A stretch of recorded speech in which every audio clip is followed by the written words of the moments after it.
اعوذ باللہ من الشیطان الرجیم بسم اللہ الرحمن الرحیم سلام اللہ علی بقیت اللہ الاعظم امام حسین علیہ السلام 4 انٹرنیشنل ٹی وی کربلا مقدسہ سے اس وقت آپ خصوصی پروگرام مرجع علی قدر حضرت آیت اللہ العظمی سید محمد حسینی شیرازی رحمہ اللہ تعالی علیہ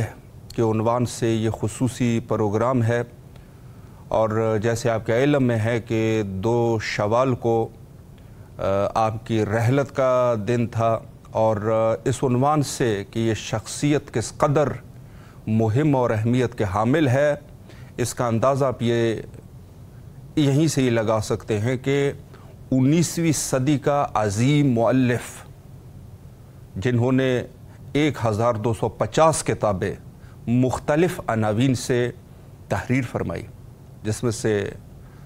فقہ ہے، طب ہے، منطق ہے،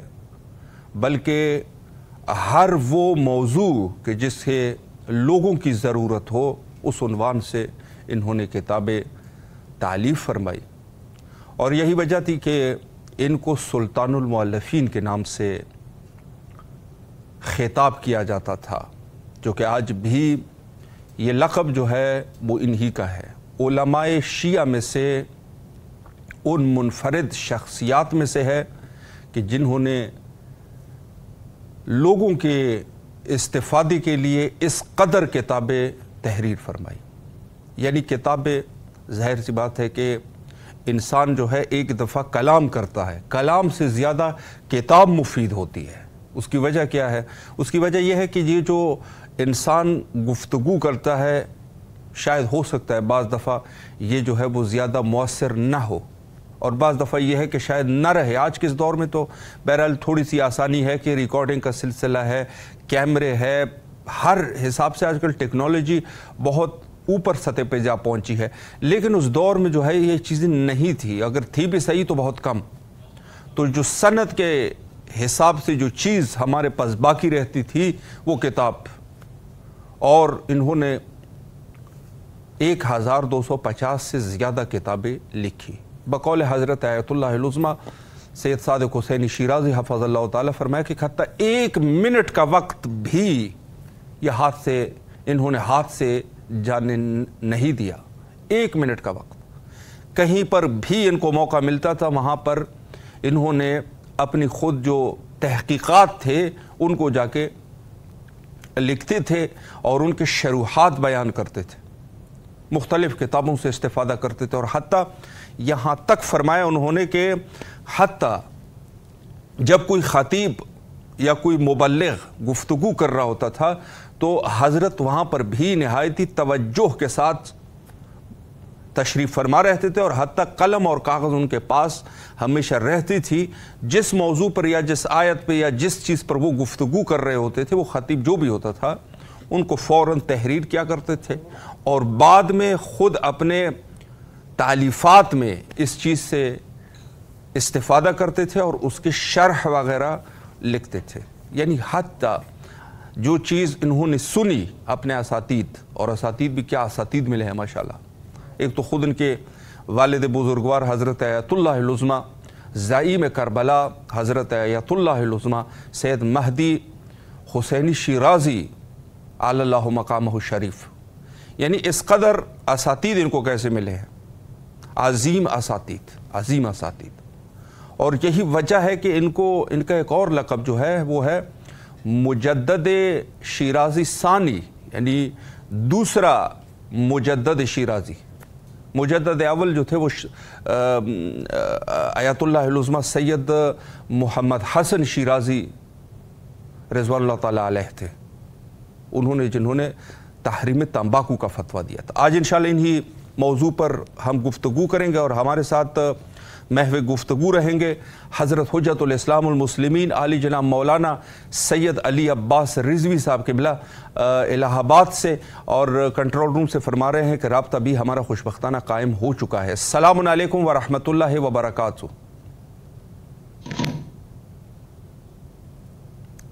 السلام علیکم۔ وعلیکم السلام ورحمۃ اللہ وبرکاتہ۔ جی قبلہ خیریت سے انشاءاللہ، طبیعت مزاج بخیر ہے؟ جی الحمدللہ، خدا کا شکر الحمدللہ۔ قبلہ سب سے پہلے تو الحمدللہ دعاؤں کا نتیجہ ہے۔ الحمدللہ، شکریہ قبلہ۔ سب سے پہلے تو نہایت ہی آپ کے شکر گزار ہے کہ آپ نے اپنے قیمتی اوقات میں سے ہمیں وقت دیا اور اس مہم موضوع پر گفتگو کے لیے قبلہ آپ حاضر ہوئے۔ میں چونکہ وقت مختصر ہے تو میں آپ کا کوشش یہی کروں گا کہ زیادہ گفتگو آپ فرمائیں اور مستفید ہو سکے۔ پہلا سوال قبلہ، چونکہ موضوع جو ہے مرجع علی قدر حضرت آیت اللہ العظمیٰ سید محمد حسینی شیرازی رضوان اللہ تعالیٰ علیہ ہے، تو پہلا سوال قبلہ یہ ہے کہ جو مختصر جو ان کی زندگی ہے اس پر اگر قبلہ ایک مختصر جائزہ آپ بیان فرمائیں۔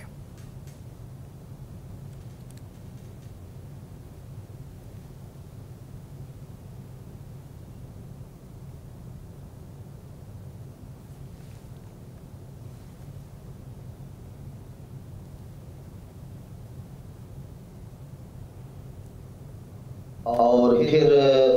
حضرت العظمیٰ سید محمد حسینی شیرازی طابع سراہ کی زندگی کا تعارف پیش کرنے کے لیے گفتگو کا آغاز یہاں سے کرنا چاہتا ہوں کہ چونکہ حضرت آیت اللہ العظمیٰ کا ایک طریقے سے حقیر کی گردن پر ہے۔ میں جب ابتدا میں ایران میں داخل ہوا ہوں تو تقریباً 2 مہینے کے بعد جو سب سے پہلی خوابگاہ اور سب سے پہلا ہاسٹل مجھے نصیب ہوا، اس ہاسٹل کا نام تھا مدرسہ امام باقر علیہ السلام کی، جو حضرت آیت اللہ العظمیٰ محمد حسینی شیرازی طابع سراہ کا تھا۔ اور وہیں سے میری آشنائی حضرت آیت اللہ کے ساتھ شروع ہوئی، اور آج میں اس موقع پر بہت خوش ہوں کہ آپ تمام لوگوں نے اس موقع پر مجھے بھی مدعو کیا ہے کہ میں اپنے خیالات اور اپنے جذبات کا اظہار کر سکوں حضرت کے سلسلے میں۔ لہٰذا میں نے جو ان کے سوانح حیات پڑھے، اگرچہ میں ان کی زندگی میں ایران میں پہنچ چکا تھا، اور جس وقت آپ کا انتقال ہوا ہے تو اس وقت میں انڈیا آیا ہوا تھا اعزام کے سلسلے میں، لیکن انتقال کے وقت موجود نہیں تھا، لیکن ایک عرصہ گزرا ہے کہ جس زمانے میں آپ باحیات تھے ام المقدسہ میں۔ بالکل صحیح۔ تو اس لیے مجھے ایک شوق تھا آپ کی زندگی کے بارے میں جانکاری حاصل کرنے کا، اور ساتھ ہی ساتھ میرے ایک استاد ہوتے ہیں پاکستان میں اس وقت ہیں، جناب اشتیاق کاظمی صاحب، چونکہ وہ بھی ان کے بہت ہی معتقد تھے اور وہ میرے استاد ہوتے تھے، تو ان کے ذریعے سے بھی آپ کے بارے میں بہت ساری باتیں معلوم ہوئی تھی کہ چونکہ آپ جو ہے وہ نجف میں پیدا ہوئے اور نجف کے بعد اپنے والد بزرگوار کے ساتھ کربلا شفٹ ہوئے، اور عنفوان شباب میں ہی بالکل عالم